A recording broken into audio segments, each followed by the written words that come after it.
Wealth board নিশ্চিত না করলে সাংবাদিকদের পেশার সম্মান এবং মর্যাদা এবং নিরাপত্তা নিশ্চিত করা সম্ভব হয় না। ওয়েলথ বোর্ড দেওয়ার ক্ষমতা তথ্য মন্ত্রণালয় নয়, এটা কিন্তু বেসিক্যালি শ্রম ও কল্যাণ মন্ত্রণালয়, শ্রম বিষয়ক মন্ত্রণালয়। আবার অপরদিকে ওয়েলথ বোর্ড পাওয়া না পাওয়ার ক্ষেত্রে এর সুবিধা অথবা অসুবিধাটা ভোগ করেন সাংবাদিক মহল, সাংবাদিক সমাজ, যাদের অভিভাবক তথ্য মন্ত্রণালয়। ফলে এরকম একটা সমস্যার মধ্যে আমরা আছি।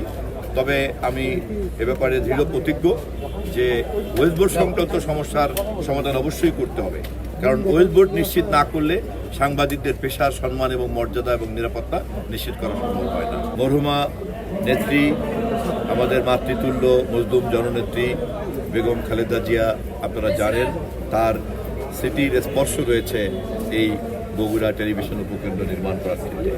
আমরা তার সম্মানে যত দ্রুত সম্ভব এই সংক্রান্ত সকল পরিকল্পনা বাস্তবায়ন। তথ্যের সংজ্ঞা পরিবর্তন হয়ে গিয়েছে, ফলে সাংবাদিকতার সংজ্ঞাও কিন্তু পরিবর্তন হয়ে গিয়েছে অথবা হয়ে যাবে, এটাই স্বাভাবিক। যেমন দেখেন, সিটিজেন জার্নালিজম এখন এত পাওয়ারফুল যে মূলধারার জার্নালিজম বা যে প্রচলিত যে গণমাধ্যমের সাংবাদিকতা, এটা কিন্তু একটা সবিরোধিতার মধ্যে পড়ে গিয়েছে।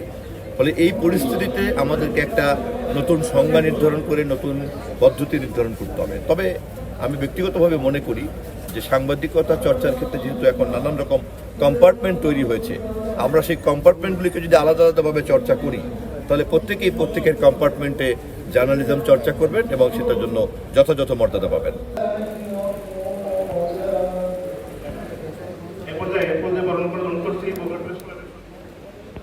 ধন্যবাদ। আমাদের দ্রুত শেষ করতে হবে। বঞ্চিত হয়েছি এই 17 বছরে। আরেকটা সময় আমরা দেখছি যে যেগুলি সাব পেমেন্টে দেওয়া হয়, কিন্তু ইনকামে যে আমরা ওই ধরনের যখন বেতন দেই। বিসমিল্লাহির রহমানির রহিম।